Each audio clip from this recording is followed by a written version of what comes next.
Muy buenas noches y bienvenidos al Enfoque. Por segundo día consecutivo, Melilla supera ya los 500 casos activos. También hoy sumamos un nuevo fallecimiento por coronavirus en la ciudad. Es la cuarta víctima en lo que llevamos del mes de abril. En una semana llevan 4 fallecimientos por coronavirus. Y es que la situación epidemiológica de la ciudad sigue siendo complicada. Encabezamos el ranking en cuanto a incidencia acumulada se refiere, rozando ya los 500 casos por cada 100.000 habitantes. Vamos a hablar de la situación sanitaria en la ciudad, de las vacunas, de AstraZeneca, de esas remesas de vacunas que han llegado a la ciudad, pero también hablaremos de otro asunto. Hablaremos de la decisión de la Dirección Nacional de Ciudadanos de suspender de militancia a su coordinador en Melilla, Eduardo de Castro. También nuestros invitados, vamos a analizar con nuestros invitados los últimos datos del paro, que los del mes de marzo, en los que pues, hemos visto esa bajada en 309 personas. Para hablar de este y otros temas tenemos con nosotros a Rafael Ginés de Vox. Buenas noches, Rafael. Buenas noches, Rocío. Rachi Busián, Coalición por Melilla. Buenas noches, Rachi. Y Javier Lence, Partido Popular. Buenas noches, Javier. Bienvenido a los tres. Bueno, pues antes de empezar, si os parece, vamos a dar los datos de las últimas 24 horas que notifica Salud Pública y el INGESA. Pues como decíamos, con el fallecimiento notificado hoy, Melilla suma ya 84 víctimas mortales por coronavirus desde el inicio de la pandemia.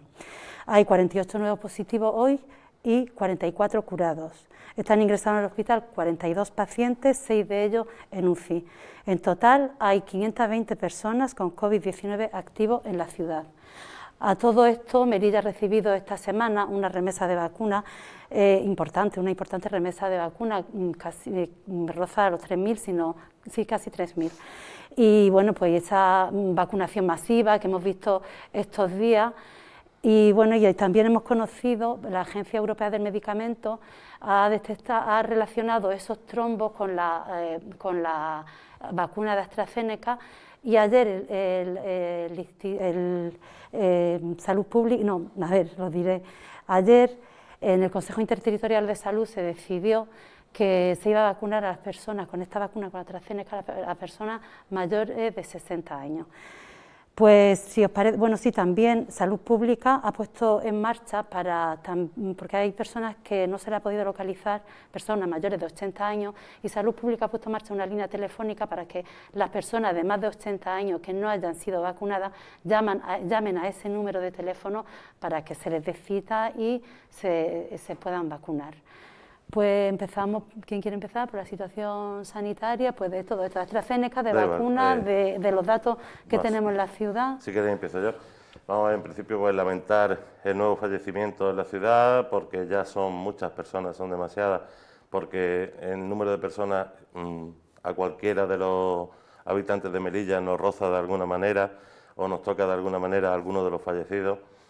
Y desde luego eso hay siempre que empezar por lamentarlo y bueno, a la familia decirle que mucho ánimo para recuperar el ánimo ante esa pérdida. Cuanto a las vacunaciones, pues no sabemos, AstraZeneca y a nivel europeo se ha intentado que fuera la vacuna un poco europea, entre comillas, la que se distribuyera de esta manera. Se está viendo que esta vacuna está dando problemas, incluso creo que en Melilla se estaba pensando que si los que le habían puesto la primera dosis se pudiera combinar con una segunda.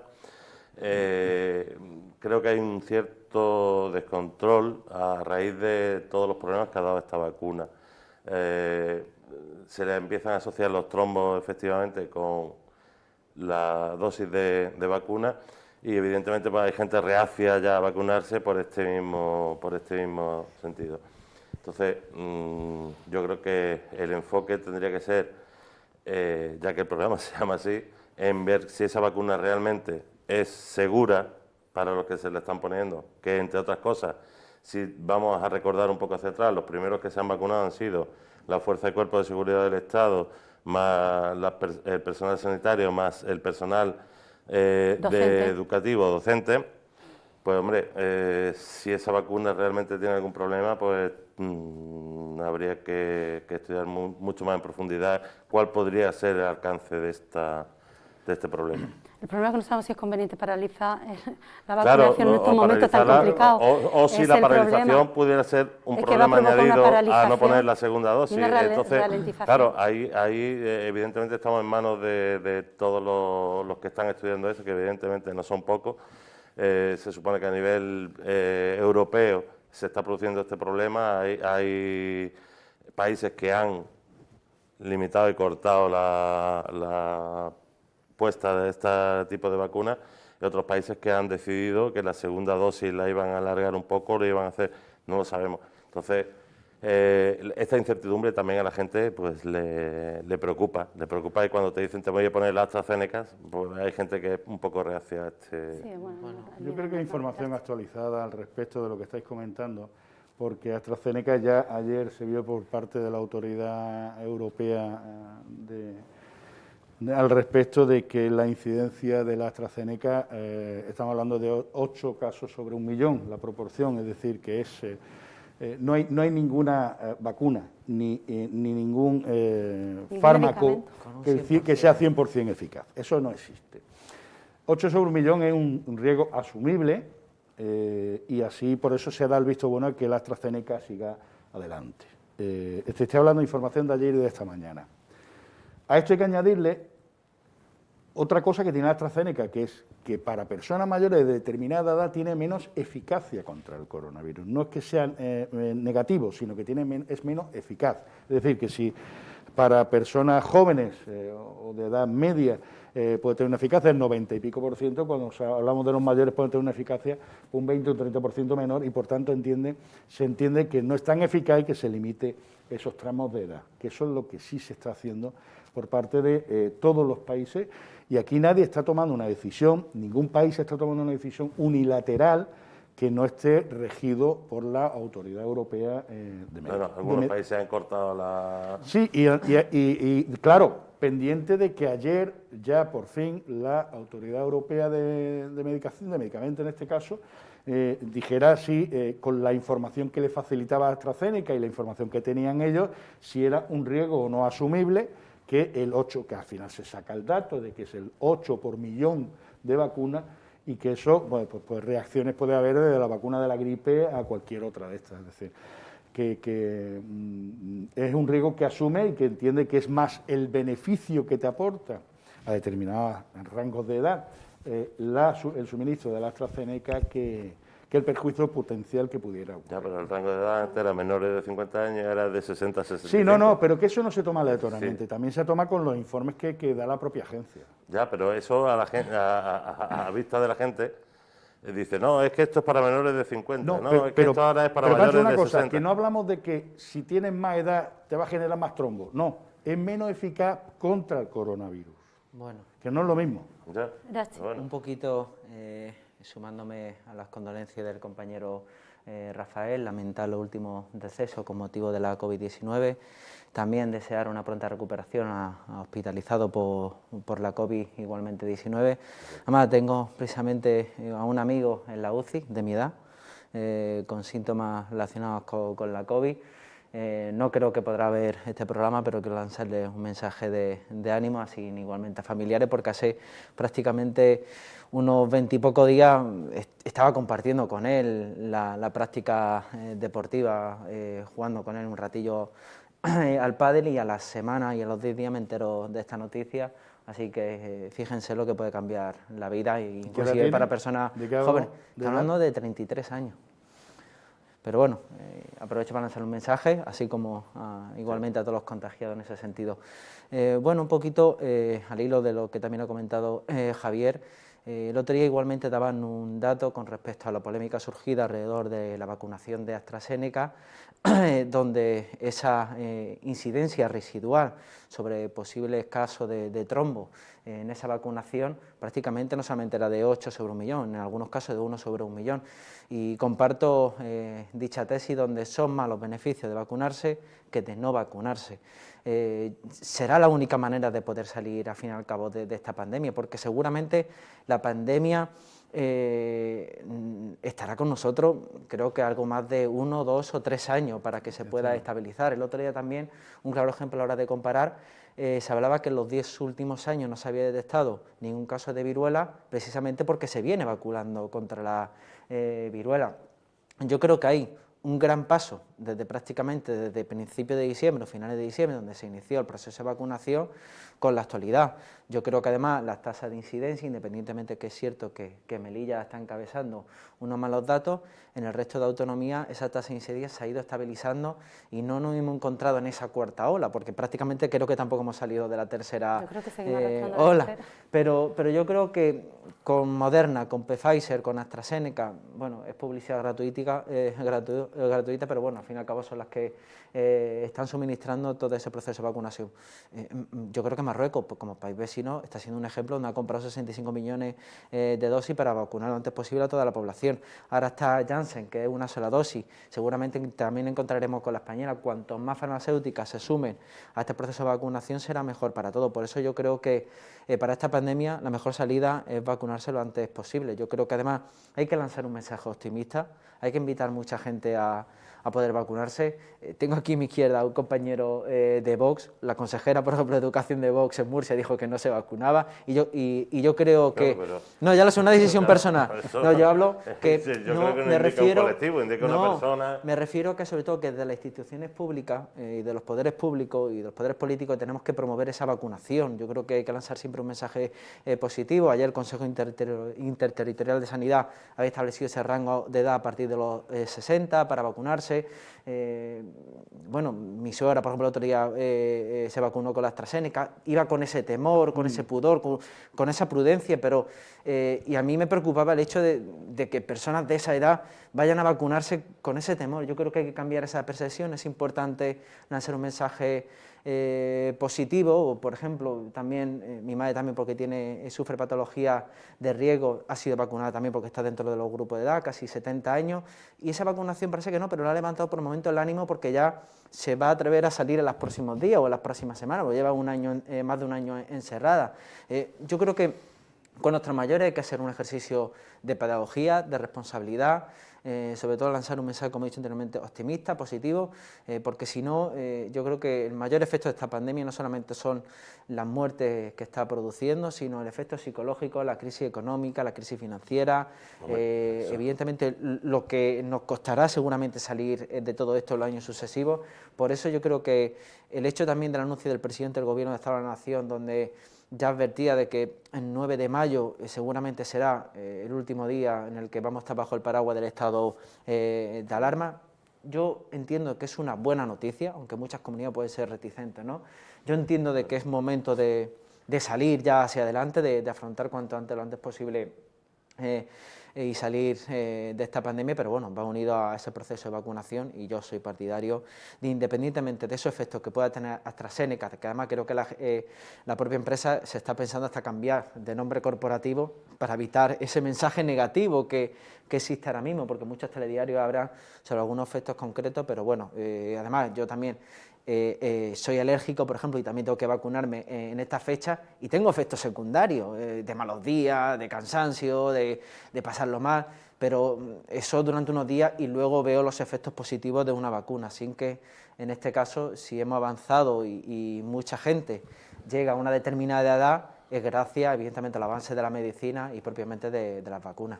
Ayuda sobre todo también entre la gente que ya se ha vacunado de la primera dosis y no sabe qué va a pasar cuando le toque, porque hay personas aquí en Melilla que le toca vacunarse pues a lo mejor a finales de mayo, mediados de mayo. Sí, por ejemplo, la Pfizer son 3 semanas. 15 días y hay 3 semanas. Sí, 3 semanas. Sí, depende de qué vacuna, tiene unos plazos. Y por lo visto se ha emplazado al siguiente Consejo Interterritorial de Sanidad, y ahí por lo visto se barajan 3 posibilidades: una, vacunarse con la misma AstraZeneca, la segunda dosis, la otra con otra vacuna, y la otra posibilidad era no vacunarse, porque esta, por lo visto, te da una inmunidad del 70%.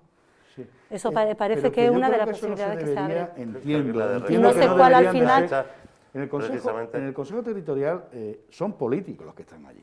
El 99%, no creo que sino el 100% son los Pero imagino que va con responsables de salud. decisiones. Claro, ahí, este tipo de decisiones no creo que deban de acordarlo en un Consejo Territorial de Salud. Pero van previamente con un estudio, ¿no? Sin O duda, de la ministra, pero hay técnicos de salud. bueno, sí, lo del sanidad. Consejo Asesor de Expertos de Sánchez vamos a dejarlo aparte.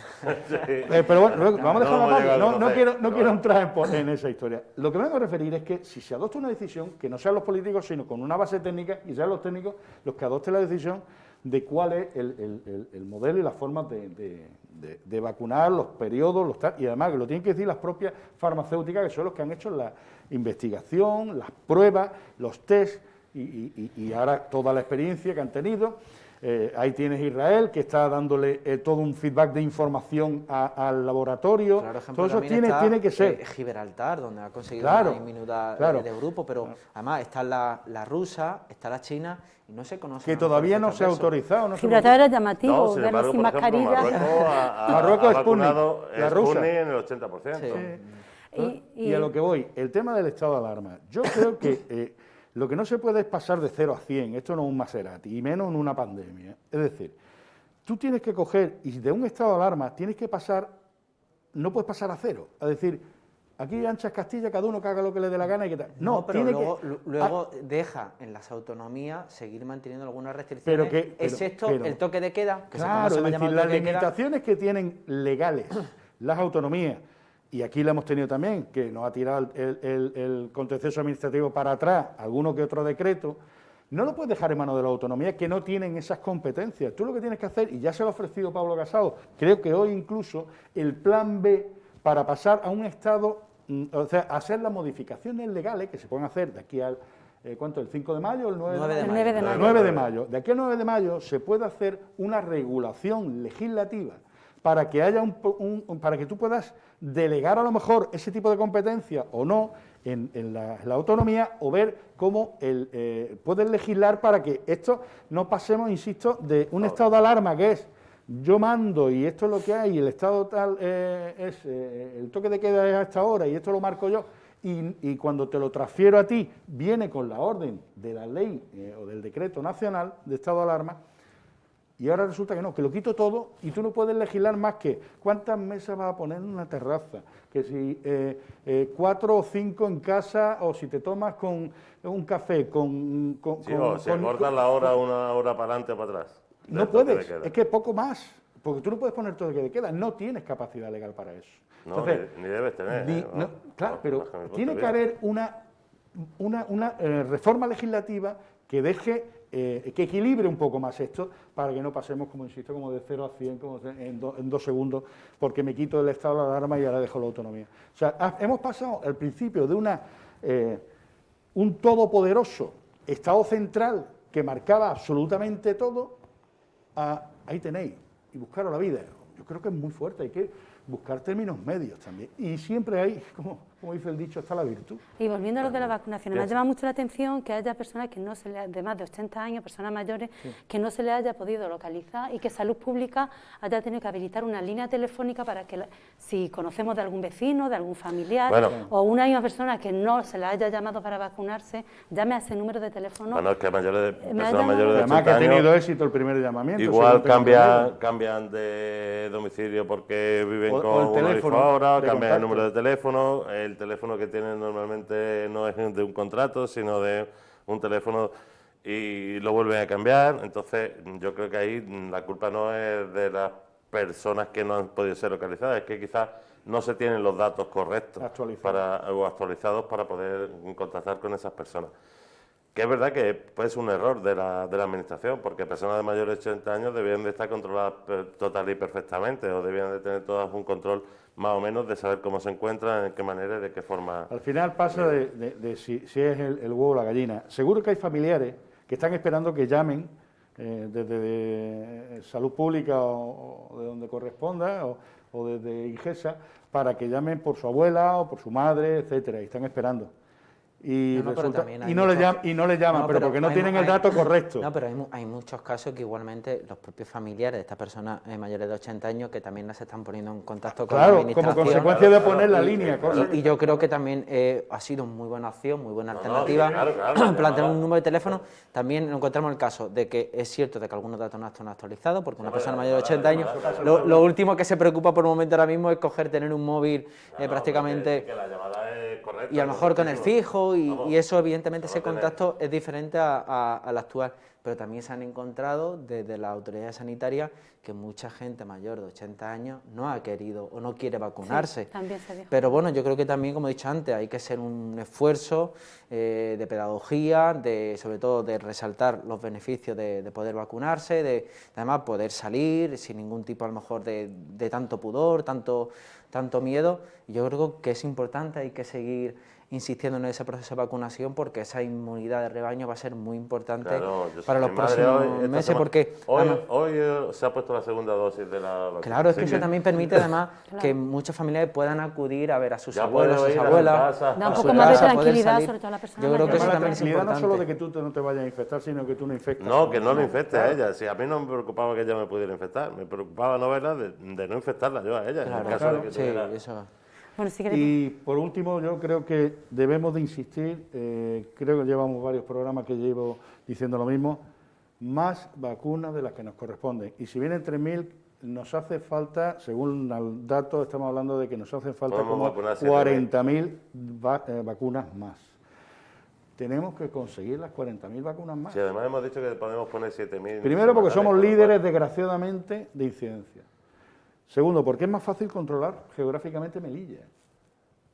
Y tercero, porque podemos ser los precursores de cómo controlar y llegar a esa inmunidad de rebaño antes que cualquiera y ver cómo se actúa. Yo creo que ¿no? una de las opciones es dejar a la autonomía y a las diferentes comunidades autónomas, Ceuta y Melilla, tener una mayor capacidad autónoma, valga la redundancia, para poder afrontar la compra de esas vacunas. Evidentemente es un sistema centralizado, entiendo de que ese debe ser el sistema de gestión, pero no obstante hemos visto días atrás cómo el presidente de la Comunidad Valenciana, Ximo Puig, se había reunido con la empresa Janssen para asegurarle pues, prácticamente 2 o 3 millones de dosis hasta el mes de septiembre. Sí. Y a un ritmo de Sin embargo, vacunación... a Ayuso se le ha A Ayuso recriminado que se le ha contactara. criticado que- No, yo no he criticado eso, yo No, estoy no, planteando que- sí lo de No, Valencia, sí. Que lo mismo que de Valencia se ha criticado a Ayuso que intentara comprar Y hablaba la vacuna de un ritmo de Sputnik para... De lealtad. Y hablamos de un ritmo de vacunación de 220.000 vacunas semanales, había planteado Ximo Puig. Imagínense la ciudad de Melilla, que prácticamente en una semana pudiera estar inmunizada. Me Vacunas. consta igualmente que compañeros de gobierno siguen llamando, insistiendo, el propio presidente de la ciudad, pero yo creo que Melilla siempre ha sido la gran olvidada con ese reparto proporcional, esa cuota que siempre está ahí a la hora de los repartos de los fondos, y yo creo que es algo que debe de cambiar, porque yo creo que el claro ejemplo de Gibraltar, por eso desde mi formación política solicitamos en el Consejo de Gobierno para que fuera un acuerdo para impulsar en Madrid de esa vacunación masiva. No hablamos evidentemente de algo que no esté a nuestro alcance, evidentemente dependemos de un gobierno central para el suministro de esas vacunas, ahora están llegando a un mayor ritmo. Yo creo que el claro ejemplo está en el estamento militar, que el Ministerio de Defensa ha entregado a lo que es la Comandancia General de la Ciudad Autónoma de Melilla unas 3.000 y pico vacunas. Todos los militares se han ido vacunando y además a mí me parece una medida bastante atractiva, sobre todo porque estamos hablando no solamente de 3.000 militares, sino de 3.000 familias, porque también protege a sus seres queridos. Yo creo que es una buena medida y ese debe ser el camino Es un a seguir. colectivo muy importante en la que ciudad. puede- Y yo creo que ese es el en la claro ciudad. ejemplo. Me va a permitir, Rachi, que pueda parecer de buena voluntad e ir que vayáis a un Consejo de Gobierno al cual pertenecéis a decirle a vuestros socios de gobierno que están aquí, que son el Partido Socialista, que son los que están allí y toman las decisiones, de que el Consejo de Gobierno pida, pero si es muy fácil, Gloria, llama y que manden más. Sí, y se no ha hace hecho, falta, y no hace por falta eso ni han- Consejo de por eso han Gobierno. llegado... No hace falta ni Consejo Javi, de por Gobierno. eso han llegado más vacunas, por esa insistencia. Pero Yo vamos te lo a digo, ver, pero aunque que- hayan llegado 3.000, 4.000, 5.000 Que el más, chocolate pero... el oro para lo que necesitamos. Sí, que evidente, son, que lo en vez de comparto. mandarnos la proporción que eran 1.200, nos han mandado Sí. 3.000.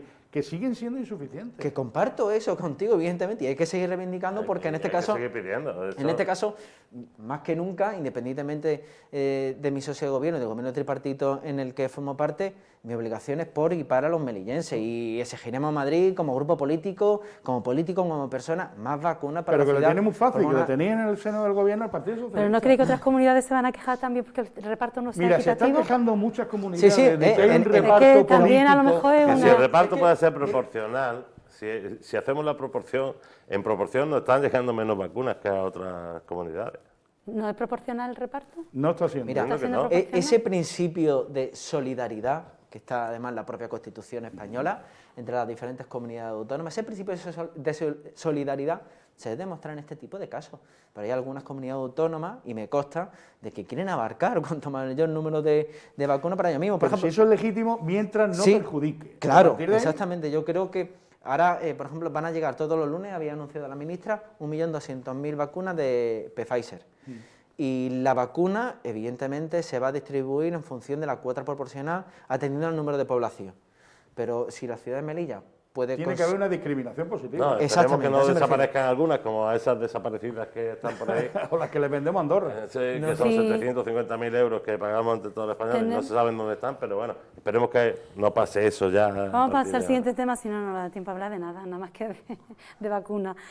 Pues de lo avanzábamos al principio, de la decisión de la Dirección Nacional del Ciudadano de suspender de militancia a su coordinador general aquí en Melilla, Eduardo de Castro, y bueno, y las consecuencias que pueda tener ello.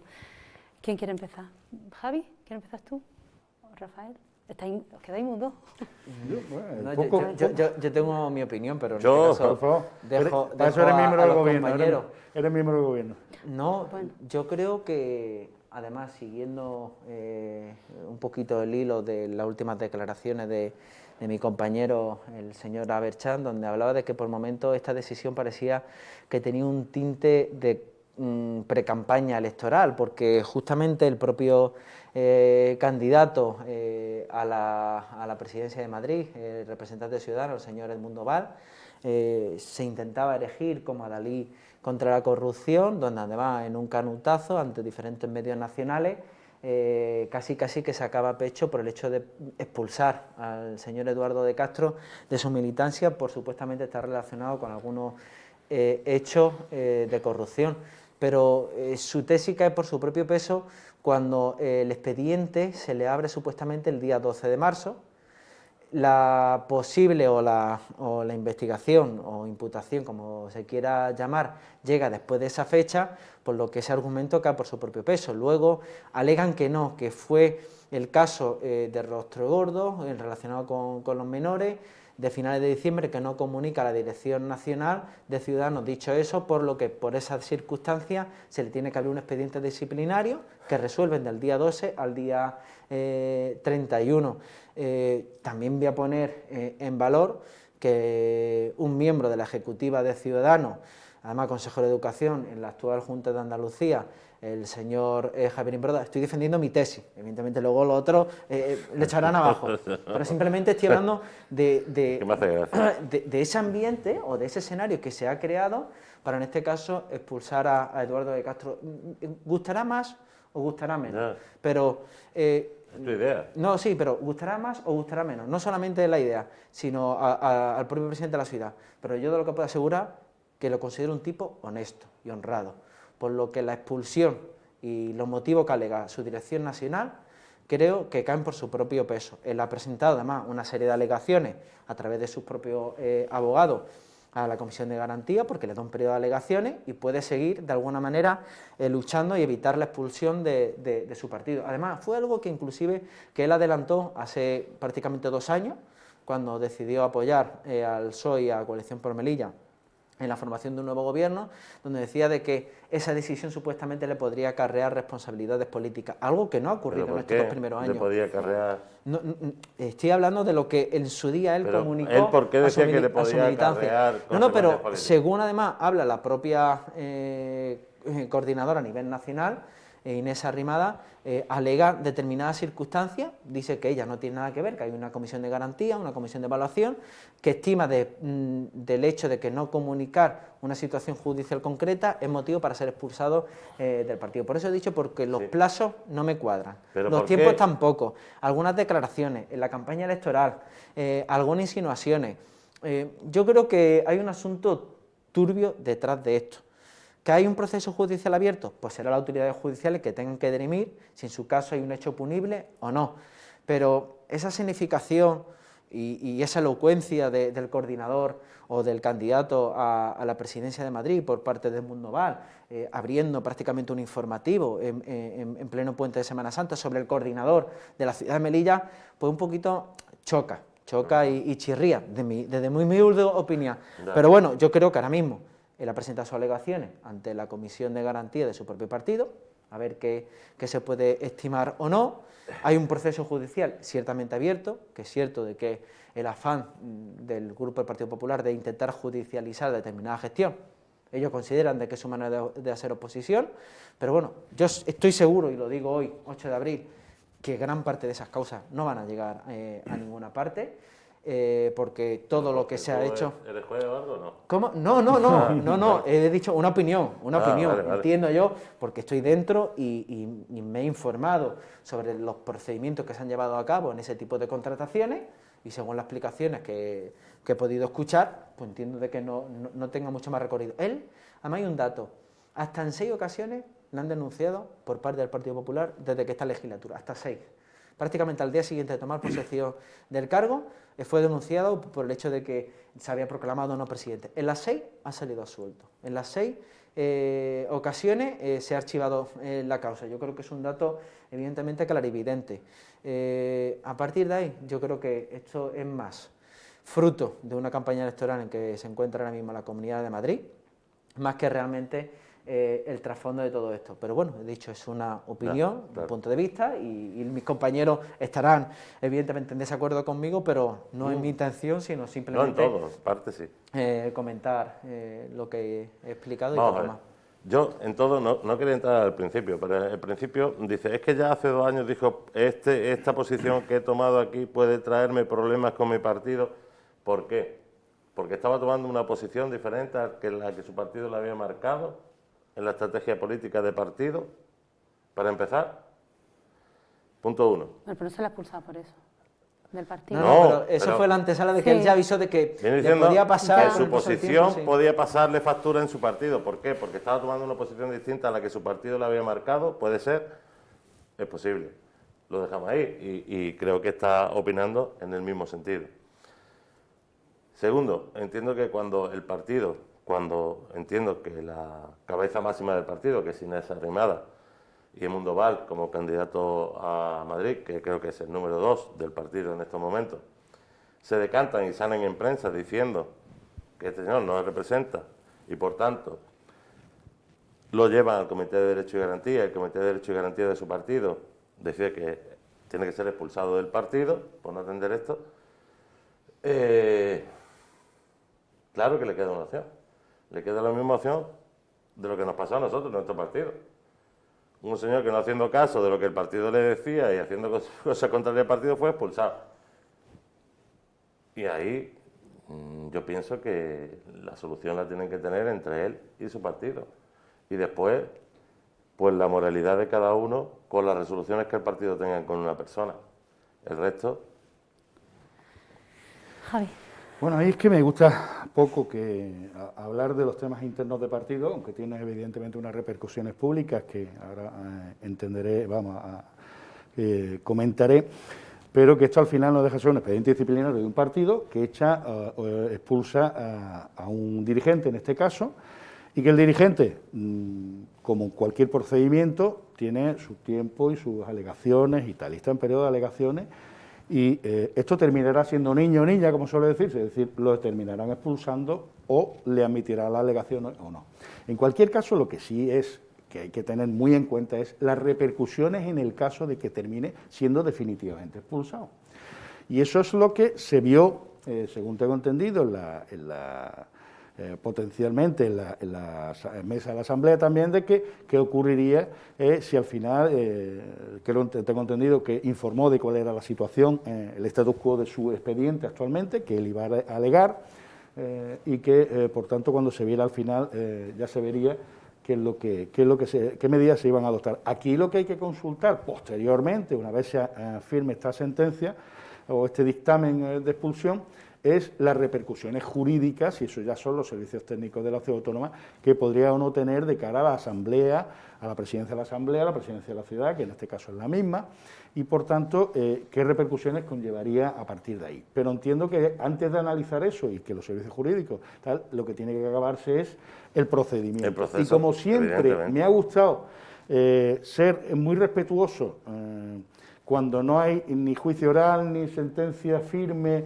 y hemos sido hasta escrupulosos, hasta con el propio Mustafa Berchan, en el que decíamos, con sentencia en firme de la audiencia provincial, que iba a apelar al Supremo, dijimos, te tienes que ir, pero tienes derecho evidentemente a ir al Supremo. Y fue al Supremo, y estuvimos respetando los procedimientos, aunque entendíamos que políticamente tenía que reclamársele otro tipo de responsabilidades. No obstante, hasta que no terminó el Supremo, no se le exigió con mayor rotundidad una decisión política, una responsabilidad política. Simplemente ha tenido una ejecución de sentencia y que ceder renunciar al acta, con una orden judicial, perder el acta y que entrara la siguiente de la candidatura. Entiendo que estamos hablando de un procedimiento interno que tiene su recorrido, que ahora mismo, te estoy hablando de la información publicada, no estoy hablando de más allá de lo que leo y veo en los medios de comunicación, en el que ahora hay un periodo de alegaciones. Muy bien, él tiene que alegar, tiene derecho a su defensa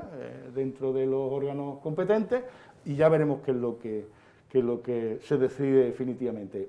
Pero sería muy grave que evidentemente hubiera una expulsión definitiva y que eso, viéramos si hay o no, y ya es la parte posterior que comentaba, si tiene o no repercusiones jurídicas dentro de la Asamblea, entre otras cosas porque el tema de no adscritos está muy poco legislado a nivel nacional, se está prácticamente, o sea, no hay legislación, hay muy poca, y se está haciendo a base de sentencias de tribunales superiores, de Supremo, en temas puntuales. Y dentro de los reglamentos, temas puntuales. Pero hay reglamentos que incluso han echado, como en la Comunidad de Madrid, que echaron para atrás determinados incluso artículos porque eran constitutivos de que se iban más allá con el tema de los no pero después el Tribunal que creo Supremo... que es un error de base, en su momento, generar y crear la figura del no adscrito y no entender o configurar qué es lo que conlleva todo eso, que es mucho a la hora de... claro, tú imagínate que en la Asamblea los 25 nos vamos a no adscritos. ¿Cómo se hace esto?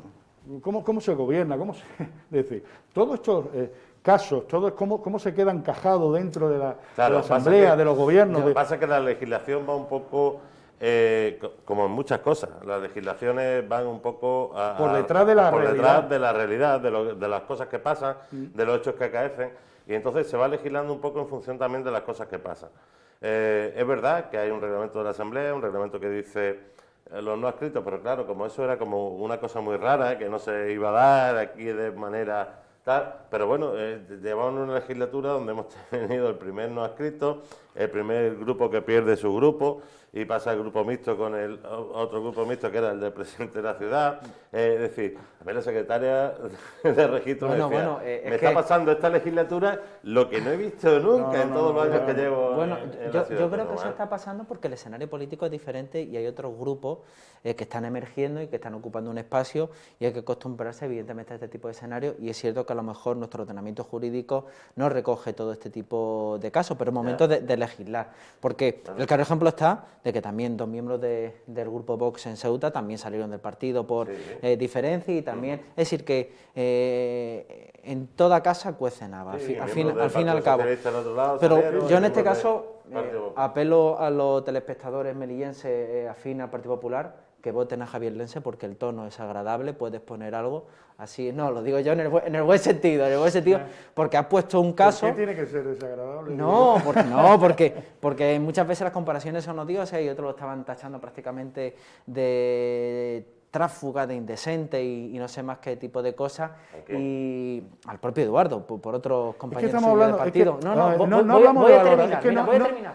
Es que he empezado diciendo que no quiero hacer valoración política No, porque era un tema por eso interno de un partido. Yo además... Otra cosa son las responsabilidades jurídicas que pueden haber. También recomiendo la película Abraham Lincoln de Steven Spielberg, donde hay una escena donde dice hasta la persona más miserable se merece un juicio justo. Y eso es lo que a veces nos falta en la clase política, sobre todo respetar los tiempos a la hora de poder juzgar a una persona.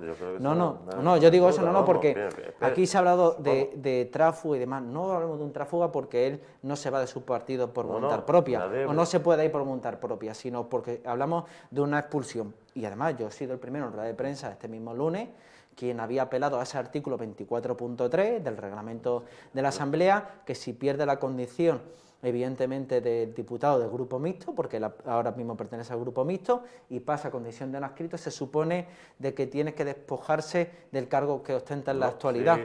Es decir, esa es la parte jurídica posterior que estaba hablando. Yo por eso he dicho yo que tiene que ser, además lo dije yo públicamente, pero hay otras al margen de que pueda haber... Claro, por eso, pero hay otra sentencia del Tribunal Supremo, que le permite... Lo que no puede es, si un no adscrito no ostentaba ningún cargo de gobierno, no puede ostentarlo en el Exactamente. Pero si lo tenía anteriormente, puede continuar. Lo puede mantener.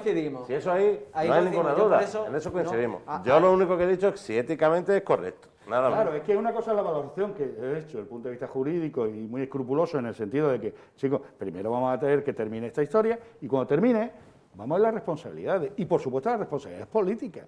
Yo he hablado de la jurídica, pero por supuesto de las políticas, eso es evidente. Pero que primero vamos a terminar, porque estamos haciendo ya hipótesis de que si termina definitivamente, y si pasa, ¿no? Y si resulta que se la apela y ahora su partido dice, pues sí, nos hemos equivocado en este procedimiento y vuelve a tener todas tus... que aquí... Que sería raro, pero bueno. Todo nos estamos convirtiendo en jueces. No. Todo, en jueces. Digo, no, hablo en general, hablo en la sociedad civil, además en redes sociales en cualquier momento te pueden dilapidar, matan al mensajero. Sí, pero para eso están las redes sociales. Pero un poquito. Pero por eso es bueno tener información, un poquito hablar con conocimiento de causa, con un mínimo de rigor. Yo soy una persona que me equivoco mucho diariamente, pero intento informarme, intento tener un mínimo de conocimiento, sobre todo para poder emitir una opinión mínimamente coherente. Porque yo he visto, pues, de alguna manera, al propio presidente del Partido Popular, pues señalando con el dedo, de auténticos tránsfugas, de que debe salir, indecente, y él mismo ha sido presidente con el apoyo de 2 tránsfugas. Por eso hay que tener en política memoria, hay que tener sobre todo coherencia en su discurso. Pero que una cosa es valoración política, ya lo sé, Javier, y es legítima y por supuesto que totalmente la crítica, que es decir, si yo estaría en la oposición, a lo mejor haría inclusive más sagra hablando mal y pronto, pero entiendo que en este caso no hay que confundir a la opinión pública, porque inclusive han intentado crear a través de la página esta change.org, este gobierno se tiene que disolver y no sabe que solamente un gobierno autonómico, un ayuntamiento se tenga que disolver un acuerdo del Consejo de Ministros. Rachi, en caso... es legítimo, que pidan por change.org lo que quieran. No, ya lo sé, pero digo yo que hasta qué grado por momento... ¿Qué hay que opinar? ¿Hasta qué grado las redes sociales están prostituidas? Pues te lo digo ahora mismo, hasta que un tal Echenique se permite decir que unos pijos han ido a Vallecas y han sido apedreados porque se lo han buscado. No, pero hasta ahí llegan de prostituidas las redes sociales. Perdón, que son opiniones y tenemos que asumir que la gente opine de diferentes formas. Y una vez por eso no he querido entrar, porque al final entra en la subjetividad de la opinión. Javier, ¿Y qué es lo que he querido yo opinar en este tema? Esto es un procedimiento que está por acabar y cuando acabe hablaremos.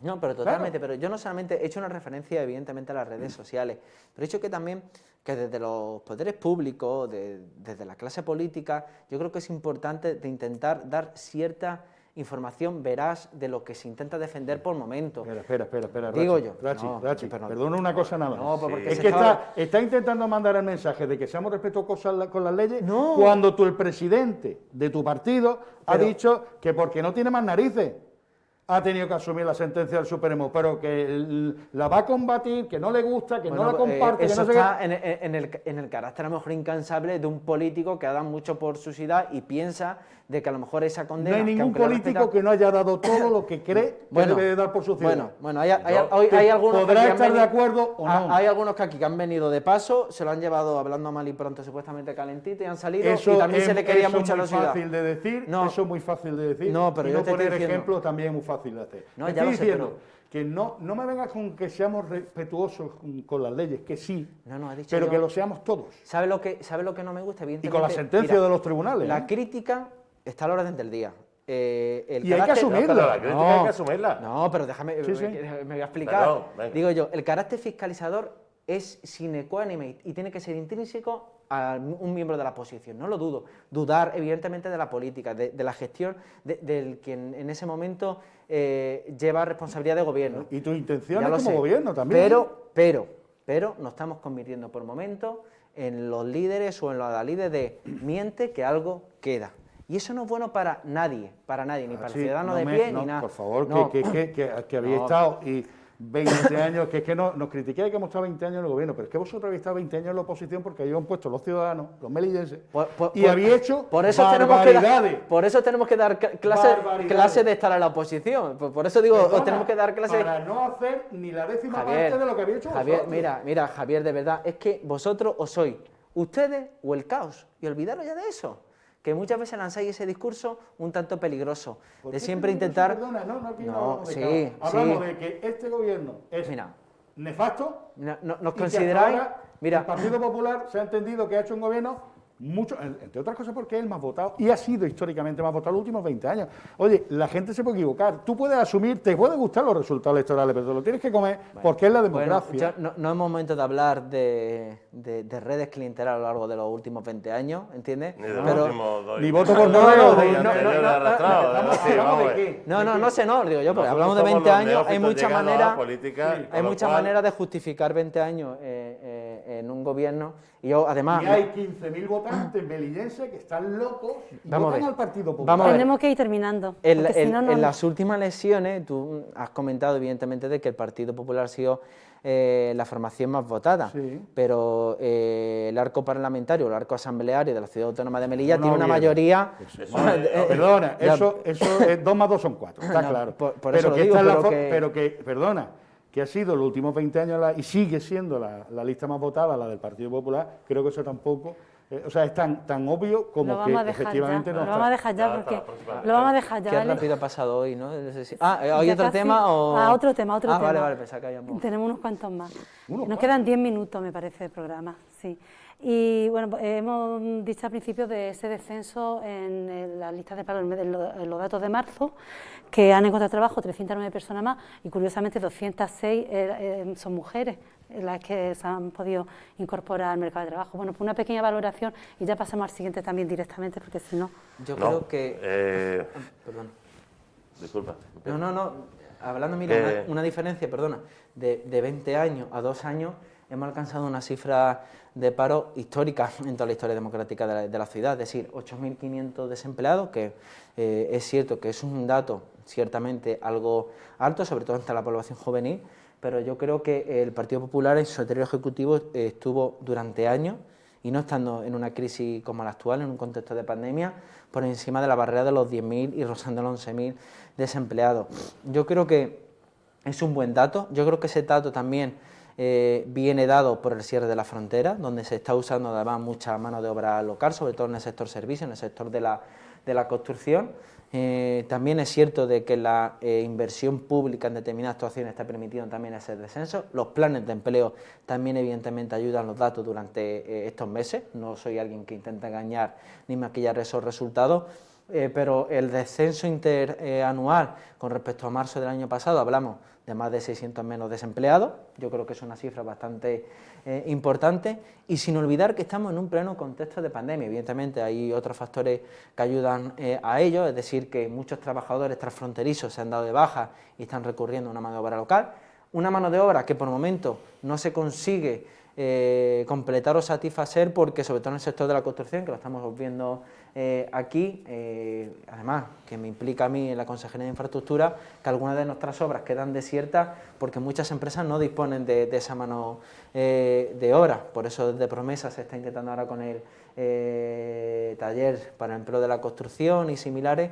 Yo creo que son buenos nichos de mercado para seguir apostando, sobre todo el sector servicios, y esperemos inclusive que si cambia la actual circunstancia de pandemia y sanitaria, pues los datos puedan seguir mejorando, pero yo creo que siempre hay que, de alguna manera, alegrarse por este tipo de noticias y esperemos, evidentemente, que el número vaya mejorando en los próximos meses, porque eso también influye al fin y al cabo, porque el mayor número de cotizantes en la Seguridad Social mantiene nuestro sistema de bienestar a la hora de recaudación de impuestos, crea esa economía circular, es un dinero que está en la calle, porque si yo trabajo y tengo un dinero en el bolsillo puedo acudir a una tienda, un comercio, es una economía evidentemente circular, y a partir de ahí yo creo que hay que solamente que sorprenderse por esos datos, porque ha ido descendiendo en los últimos meses y esperemos que esa sea la senda en las próximas fechas. Yo quisiera solo añadir dos cosas. Primero, los datos no es que estén maquillados, pero no se dan todos, es decir, hay más de 500 y pico personas que no pueden trabajar, están en desempleados y están en ERTE, que no entran en esa cifra, y que luego cuando una cafetería o alguna empresa retira del ERTE, levanta a una o dos personas de su ERTE, entran como nuevo empleado y toda la cifra es que ya tenemos menos desempleados. Es decir, no te cuenta como desempleado, pero te cuenta como empleo, una vez lo recuperas del ERTE, con la cosa que, bueno, cierto maquillaje sí que conlleva, ¿no? Y luego, históricamente, y para eso los que llevamos un poquito de tiempo y tenemos cierta memoria, he de recordar que el Partido Popular, entre la primera y segunda legislatura de Aznar, Melilla llegó a tener 6.000 desempleados. Pero claro, lo que pasa es que no es diferente. ¿Cómo? Es que la población activa es muy diferente, evidentemente, y somos vamos, más melillenses sí, ahora. han venido muchos, sí, sé lo que ha ocurrido, te estoy diciendo que cifras menores han habido. Y segundo, aquí estamos hablando de nueva generación de empleo. Nueva generación de empleo que es muy complicada de conseguir, muy complicada porque tienes que levantar mucho ERTE que sigue estando. Las cifras que daban la delegada del Gobierno ayer o antes de ayer era que en la pandemia, en plena pandemia, con confinamiento, había 3.000 personas en ERTE y ahora hay 500, evidentemente. Eso no lo puedes dar como que han metido 2.500, tú has creado 2.500 puestos de trabajo. Eso no es real. Que han vuelto a su trabajo. Claro, han vuelto a trabajar. Entonces, si me vas a dar los datos, dámelos todos. Es decir, todos los que son demandantes de empleo que no pueden trabajar. Y están incluidos y deben de estar incluidos los de ERTE, pero no interesa publicitariamente decir eso. Ahora bien, que paralelamente a eso haya una actividad o no que se pueda generar, como es el empleo de obra pública, que pueda, bien, eso lo ha habido temporalmente a lo largo de la historia, porque han habido años con más inversión pública y generación de empleo y otras con menos. Pero si vamos a dar los datos, no demos los datos solamente de que hemos bajado ahora con los planes de empleo incluidos y además que los planes de empleo van fatal, y te voy a decir por qué, porque ya tienen que haber 1.000 y pico contratados y solamente hay 400 y algo. Y antes de final de este mes, pero es que hay que hacer 600 contratos lo que queda de abril. Digo para que tengamos el dato. Ya se pueden dar patadas donde yo te digo. Lo iba a decir yo ahora, pero ¿vale? ya te he adelantado. Pero es que estamos hablando de que para contratar 1.000 que ya tenían que estar contratados, todavía faltan 600 por contratar, por hacerle los contratos y se pongan a trabajar. Y entonces ya tendremos mejores cifras incluso. Pero no nos olvidemos de los 500 y pico que están en ERTE, que son desempleados, que gestiona lógicamente el SEPE y que deben de estar en las cifras que nunca se ponen. Hombre, claro, no aparecen en las cifras de desempleados. Pero cuando eso se levanta el ERTE, sí aparecen como que hemos contratado. Hemos contratado, hemos generado empleo. Sí, perdona. Es cierto. Lo iba a comentar yo ahora, por eso es una trampa. Te he mirado psicológico diciendo, si lo vas a decir tú. Yo no creo que sea una trampa. Independientemente de eso, es que los datos siguen siendo buenos. Es que vamos a ver, que hay que alegrarse por cada empleo que se genere. Ojalá sean mucho mejores cada mes. Claro. Es decir, yo si cada mes pasara estas cifras, joder, yo lo firmaba ahora mismo donde hubiera que firmarlo. Que cada mes hubiera 600 y pico pero menos. Para eso hay que hacer medidas de fomento del empleo. Lo que pasa es que para eso tenemos que reinventar la ciudad, no tenemos que esperar 10 años. Hay que ayudar a las empresas. No sé cuánto. Hay que empezar ya con proyectos de sociedades con proyectos digitales, con proyectos de digitalización de ciudad. Bajada de impuestos. Bajada de impuestos. Lo ha anunciado la consejera de Hacienda en el día de hoy, la modificación del IPSI, que va a estar en vigor en la próxima semana, bajada de impuestos, que también está ahí. También que la sí bonificación está bien, pero que al en el final impuesto de suma mercancía. 100.000 euros al año. No digo lo que va a rebajar de impuestos. Estamos hablando también la bonificación de impuestos de mercancía, que puede llegar al 50%. Otra buena medida de importación. Ese es un real decreto que está durmiendo el sueño de los justos desde hace muchos años. Y que tiene que... pero este año se iba a aplicar. Desde hace muchos años. No, además, ese Real Decreto que creo que está a punto de entrar en vigor, porque lo anunció el propio ministro de Transporte, el señor Ábalos, hace semanas atrás. No se lo achaco ni a este gobierno, se lo achaco al anterior también. No, ese Real Decreto lleva desde... Eso puede ser muy beneficioso para la ciudadanía. Claro, si es eso que va estábamos hablando de un descuento en las tarifas, que no solo eso. Muchos comerciantes han venido y me han dicho que, joder, no solo no se ha abaratado, sino que le han encarecido los fletes de la mercancía. Nos quedan 5 minutos de programa. Los programa. fletes más caros ahora que hace un año. Y no puede ocurrir que uno que está en ERTE por tener dos pagadores, o sea, el Estado y su empresa, a lo largo del ejercicio, pague más impuestos. Ahora paga más. Es que eso es una barbaridad. No sé si eso va a estar así en el... No, sí, lo único que han permitido es el pago aplazado. No, han permitido pagarlo en 6 meses. Claro, vamos a otro eso es una asunto, ¿vale? es Piscina que municipal. ellos han decidido irse a la otra empresa. No. Piscina municipal. Como consejero de Infraestructura, Urbanismo y Deporte, anunciaste el otro día la reapertura a finales de abril, Dios mediante, pero también dijiste que tenía un informe pericial con los defectos detectados. Con las obras que se habían ejecutado. Que lamentablemente me lo he dejado en el coche porque lo traía aquí, porque sabía que posiblemente podíamos tocar ese tema. Un poquito parafraseando y haciendo uso de la piscina, es un tema que por el momento parece que tengo el agua hasta el cuello, pero todo lo contrario, porque este gobierno ha intentado desde el primer momento intentar solventar y sobre todo poner a punto una instalación que además creo que tiene 40 o casi 30 y tantos años de vida, con una infraestructura ciertamente obsoleta, donde el anterior ejecutivo vendió aquello de una reforma integral, de una mejora, de que íbamos a tener una piscina a la altura de las circunstancias, pero mucho más lejos de la realidad. Hablamos de una inversión de casi 1,5 millones de euros, una inversión que solamente ha servido para mejorar la eficiencia energética. No hablamos de una remodelación propiamente para solventar las pérdidas de agua y otros desperfectos, y yo creo que estamos ante un hecho muy preocupante y que creo que va a dar que hablar en los próximos meses por la responsabilidad patrimonial y política que hay que exigirle, evidentemente, después de una inversión de casi 1,5 millones de euros, que a mí me sorprende que haya sido una Dirección General de Obras Públicas quien haya cometido este tipo de obras y no otra consejería que tenía que ser la más competente, como pueda ser de la propia Dirección General de Deportes o de Instalaciones Deportivas. Es un hecho también que hay que agradecer, o la Dirección General de Arquitectura, que era la competente para acometer este tipo de obras. Se encontraron de obras públicas, y para que la gente me entienda, obras públicas, estamos hablando de reparación de calzadas y luminarias, no en la mejora de la eficiencia energética de una piscina.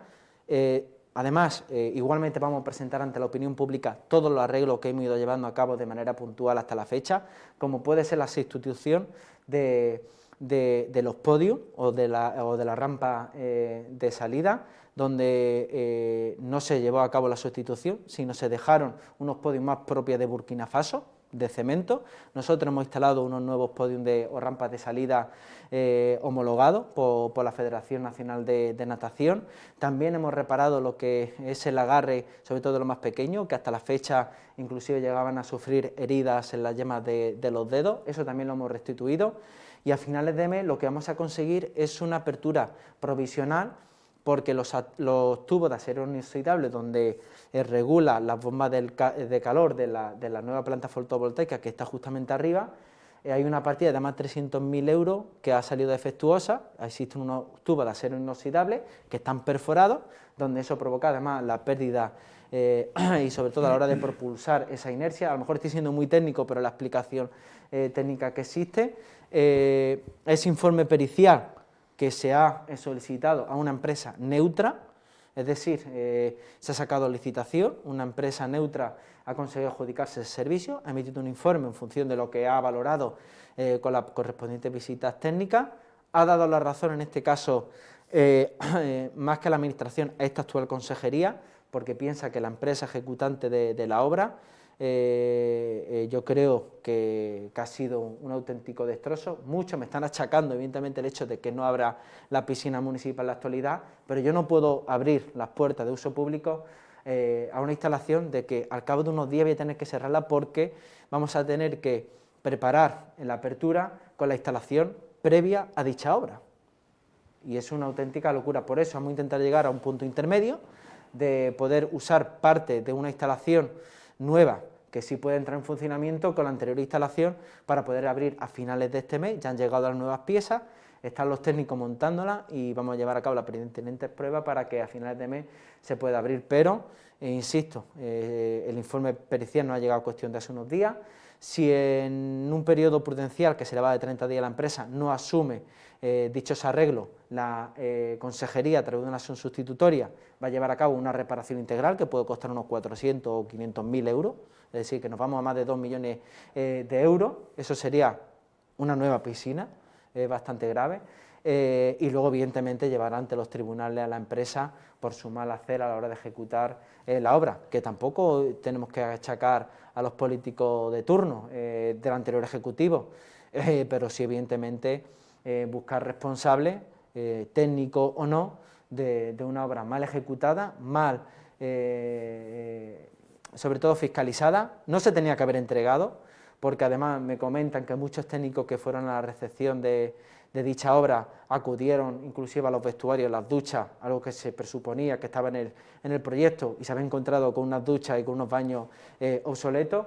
Así que entendemos que evidentemente esto va a traer cola, pero bueno, ahora nos toca a nosotros asumir la responsabilidad y a finales de mes esperemos que la piscina municipal esté nuevamente abierta a los melillenses. Por la parte que me toca yo asumo mi responsabilidad, lamento la molestia ocasionada, pero si no se ha abierto antes ha sido porque los técnicos siempre me han desaconsejado abrir una instalación de que no iba a estar a pleno rendimiento, o al menos con un mínimo, para que los melillenses evidentemente no se vieran que a los cabos de unos días pudiera verse otra vez cerrado y privado del uso de la piscina. Lo siento por enrollarme tanto, pero tenía que dar una radiografía completa de todo esto. Yo quisiera decir un par de cosas, y es: primero, estamos hablando de una obra pública, con un proyecto, con una adjudicación, con un presupuesto, que se le adjudica a una empresa, y esa empresa va ejecutando, y conforme va ejecutando, los técnicos de la Administración, de este caso de la Consejería, que no es la primera vez que Cosa de Deporte hace Fomento, porque Fomento hace prácticamente de todas las consejerías, suele ser transversal en muchas cosas. Sí, pero obras públicas no.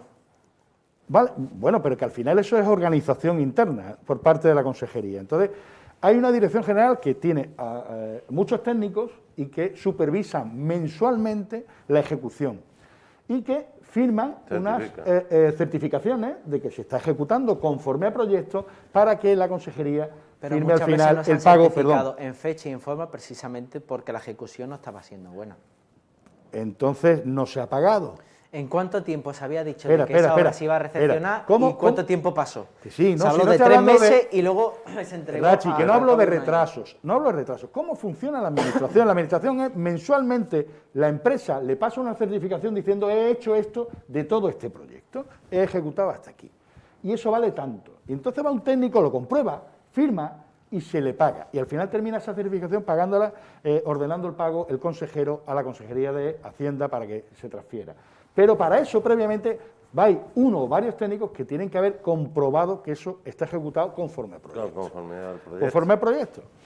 Bien, esa es una de las primeras partes. Es que parece también como que aquí, al final, el gobierno anterior fue una ruina con esta obra y el gobierno actual va a solucionar el mundo mundial sobre esta historia. Sí, no, es que no puede ser, y por una razón muy sencilla. Porque además, porque los técnicos que estaban supervisando por momentos, a través de la Dirección General de Obras Públicas, no eran, evidentemente, lo oportuno para este tipo de actuación. Es decir, o sea, que hablamos de un auxiliar administrativo, hablamos de ingeniero y arquitecto. El frutero vende fruta, el carnicero vende carne. Sí. Pues en este caso... Esto no es una obra pública, sino que... Vamos a ver. ¿Quién certificaba? Es que esa muchas veces Pero, Rachi, que vamos son a ver. los director general de deporte, es un tío que sabe de deporte, sabrá de infraestructura, no sabrá de infraestructura, será más válido que un arquitecto o un ingeniero, no lo sé. En cualquier caso, son técnicos de alta graduación que tienen, se suponen, los suficientes conocimientos bueno, para ¿qué poder certifica firmar una que se ha obra? ejecutado una obra. La Os asistencia pido brevedad, que técnica estamos fuera de mira, tiempo. mira, no, por propiamente comparación, la consejería Rachi. certificaba el ingeniero que prácticamente firmaba, pero había un asistente técnico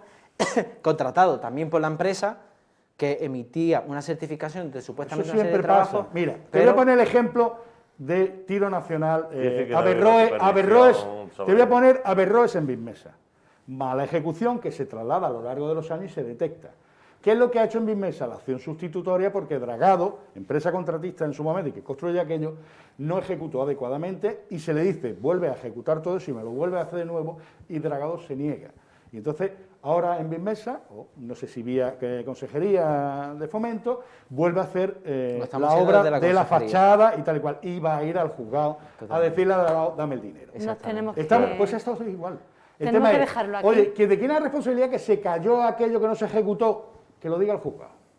Tenemos que dejarlo. ¿Tiene una breve opinión, Rafael, sobre esto? No, yo sobre la piscina no quiero dar más opiniones porque puesto que una cosa está judicializada y la otra cuestión está en vías de, Sí, Y terminará de, judicializado. de- de desarrollo, pues bueno, ya Bueno, a ver lo veremos que el pasa en los acontecer, el próximos acontecimiento. Yo sí quería, antes de terminar, felicitar a la comunidad gitana porque es su día. era uno de los temas. El Día de la Comunidad Gitana, cantaron el Jerén Jerén y bueno, me uno a ellos en ese cántico y en ese, pues, su himno y su forma de demostrarnos que están ahí con nosotros día a día, ¿no? Además, una comunidad muy Una integrada, comunidad muy integrada muy en la melillense, ciudad y muy joven, afortunadamente, y cada vez más, y muy bien, la verdad es que Bueno, no es por llevarlo muy, a la muy no es cariñosa. por llevarlo a la contraria, pero no debe de ser una comunidad integrada, es una comunidad de que ya es intrínseca al propio Todo, sentir, no, porque no, es que, no, es que propia no, de la no, ciudad, es que que muchas sí. veces No, hablamos de el hecho integración. de integración, Hablo de es integración una- con todo. No, todo lo No, contrario.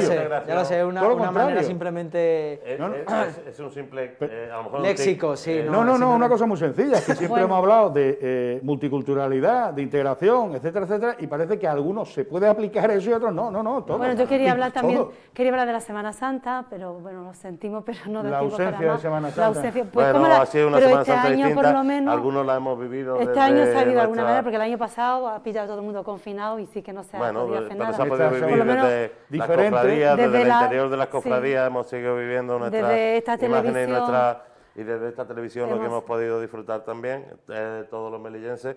Y bueno, ¿qué le vamos a hacer? Los tiempos son los que marcan cómo se produce cada evento y entonces pues bueno, pues habrá otra Semana Santa donde podamos sacar nuestros pasos a la calle. A ver el año que viene. Sí. Bueno, A ver, quedémonos bueno, y que prácticamente una semana, esta Semana Santa, Día Internacional del Pueblo Gitano y el inicio de Ramadán. Ramadán. Ramadán. Yo creo que es lo que hay la que semana vender que viene tú y como yo ciudad. vendremos aquí Casi, pleno casi Ramadán. desmayado, pero no. Bueno, pues nos tenemos que marchar Sí, ya. porque Muchas no te da todavía la gracias. ruptura. Ya ves. Muchas gracias, hasta el próximo día, os espero aquí el jueves que viene.